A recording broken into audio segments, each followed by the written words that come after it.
রবিবারের গল্পের আসরে সবাইকে আবারও স্বাগত। আজকে যে ছোট গল্পটা পড়ে শোনাবো তার নাম ভয় পেও না। লিখেছেন কুহেলি বিশ্বাস। বর্ষাকালে প্রকৃতির খেলা আমাদের মতো মানুষের পক্ষে বোঝা খুবই মুশকিল। বাড়ি থেকে যখন বের হলাম তখন খুব রোদের তাপ ছিল। তারপর নিজের কাজ সেরে সেদিন বাড়ি ফেরার উদ্দেশ্যে একটা টোটোতে চেপে বসলাম। হঠাৎ মুষলধারে বৃষ্টি শুরু হলো। টোটো চালক তার মোড়ানো পলিথিনগুলো নামিয়ে দিয়ে টোটো চালানো শুরু করলো। কিন্তু ঝড়ের সাথে প্রচন্ড বৃষ্টি শুরু হলো। ওই পলিথিনগুলো উড়ে গিয়ে ভেতরে ভিজে যাচ্ছিল, কিন্তু কিছু করার নেই। কোনো রকমে স্টেশনে এসে পৌঁছলাম। আমার ট্রেন আসবে 2 নম্বরে। চলন্ত সিঁড়িটা এই দুর্যোগে বন্ধ করা আছে। অগত্যা সিঁড়ি দিয়ে হাঁপাতে হাঁপাতে উপরে উঠে দাঁড়াবো ভাবলাম, কিন্তু এলোপাথারি ঝড়ো বৃষ্টির দাপটে সেখানে কোনো জায়গা হলো না। কিছু লোক অসহায় হয়ে সেই বৃষ্টির দাপট নীরবে সহ্য করছিল। আমি বাধ্য হয়ে সিঁড়ি বেয়ে নিচে 2 নম্বর প্ল্যাটফর্মে যাবার চেষ্টা করলাম। ছাতার শিকগুলো শক্ত করে ধরে রাখলাম, কিন্তু বিপদ যখন আসে তখন চারদিক থেকেই ঘিরে ধরে। দমকা হাওয়া এসে আমার সাথে যুদ্ধ করে হাত থেকে ছাতাটাকে বিপরীত দিকে টেনে ধরল। ছাতা আমার আয়ত্তের বাইরে চলে গেল, উল্টো হয়ে আমাকে জলের ঝাপটা দিতে লাগলো। তখন আমি পড়িমড়ি করে দৌড়তে শুরু করলাম। স্কুল লাইফে বরাবর 400 মিটার দৌড়ে বিজয়ী হয়েছি। এই বয়সে আর দৌড়ানো সম্ভব নয় জানি, তবে চেষ্টা করছি যত তাড়াতাড়ি সম্ভব শেডের নিচে আশ্রয় নিতে। কিন্তু মনে হলো কে যেন আমার পা আটকে ধরে রাখতে চাইছে। আমি দৌড়তে পারছি না। অবশেষে একটা ফাঁকা জায়গা দেখে বসলাম, কিন্তু বৃষ্টির ছাঁট থেকে রেহাই পাওয়া গেল না। মেঘের বিকট গর্জন এবং বিদ্যুৎ ঝলকানিতে সন্ধ্যাবেলার জমজমাট স্টেশন যেন অন্ধকার শ্মশানপুরী হয়ে গেছে। আমি নিজে শিক্ষিত হয়েও ছোটবেলা থেকেই ভূতের গল্প পড়ে ভূতের ভয় মনের মধ্যে দানা বেঁধে আছে।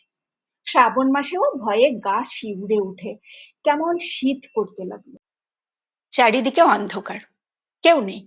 একবার ভাবছি সিঁড়ির উপরের চাতালে সবার সাথে বৃষ্টিতে ভেজা হয়তো ভালো ছিল। কি মরতে যে সাহস দেখাতে গেলাম। মুখে ঈশ্বরের নাম বলতে বলতেই হঠাৎ দেখি একজন বয়স্কা সধবা মহিলা আমার গায়ে হাত দিয়ে বলছে, ভয় করো না, আমি তোমার সাথেই আছি। আচমকা গায়ে খুব ঠান্ডা স্পর্শের অনুভূতি পেয়ে আমি পাশ ফিরে দেখলাম সাদা চুলের মাঝখানে মোটা করে লাল সিঁদুর টকটক করছে, এবং কপালে বড় সিঁদুরের টিপ দেখে মনে হলো অমাবস্যার রাতে যেন চাঁদের আলো।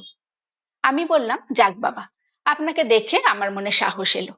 এতক্ষণ একা একা সত্যি সত্যিই ভয় করছিল। এবার কৌতূহল বশত জিজ্ঞেস করলাম, আপনি কোথায় যাবেন মাসিমা? উনি বললেন, পরের স্টেশনেই নামবেন। এভাবে পথ চলতি লোকের সাথে ক্ষণিকের আলাপ মন্দ লাগে না। 5 মিনিট কথা বলতে বলতেই হঠাৎ দেখি ওই মহিলা আমার পাশে আর নেই। আমি অবাক হয়ে গেলাম। এ কি রে বাবা, কি সব হচ্ছে আজ আমার সাথে? ট্রেনের কোনো ঘোষণা নেই। প্রাকৃতিক দুর্যোগের জন্য ট্রেন লেট। মোবাইল বের করে যে ট্রেনের সময় দেখবো তার উপায় নেই। ব্যাগটাকে বুকের মধ্যে চেপে ধরে একা একাই বিড়বিড় করছি, ধুত্তরি, কেউ কেন আসছে না এখনো? আমি তো একা প্যাসেঞ্জার না। কার মুখ দেখে যে বাড়ি থেকে বেরিয়েছিলাম সেটাও মনে করতে পারছি না। খুব বিরক্তি ও অজানা আশঙ্কায় মনটা ভালো লাগছে না। মোবাইল দেখে যে একটু সময় কাটাবো তার উপায় নেই। হঠাৎ বিকট শব্দে বজ্রসম বিদ্যুতের ঝলকানিতে যা দেখলাম, আমি আঁতকে চিৎকার করে উঠলাম। দেখি একটা কঙ্কাল মূর্তি 32টা দাঁত বের করে আমার দিকে তাকিয়ে হেসে হেসে বলছে, ভয় পেও না, তোমায় আমি মারবো না, এই দেখো আমি আলো নিয়ে এসেছি। ওই দৃশ্য দেখে আমি আর তাকাতে পারলাম না, মাথা ঘুরে গেলাম। চোখ খুলে দেখি আমার চারিদিকে অনেক লোকজন চলে এসেছে ট্রেনে উঠবার জন্য। বৃষ্টি কিছুটা হালকা হয়েছে। স্টেশন চত্বর বিদ্যুৎবিহীন হবার জন্য অন্ধকার হয়েই আছে। এর কিছুক্ষণ পরে ঘোষণা করলো কিছুক্ষণের মধ্যে ট্রেন আসবে। ঠিক সেই সময় কারেন্ট চলে এলো। অন্ধকারে এতক্ষণ সংকটময় পরিস্থিতি কাটিয়ে আলো দেখে হাঁপ ছেড়ে স্বস্তির নিঃশ্বাস ফেললাম।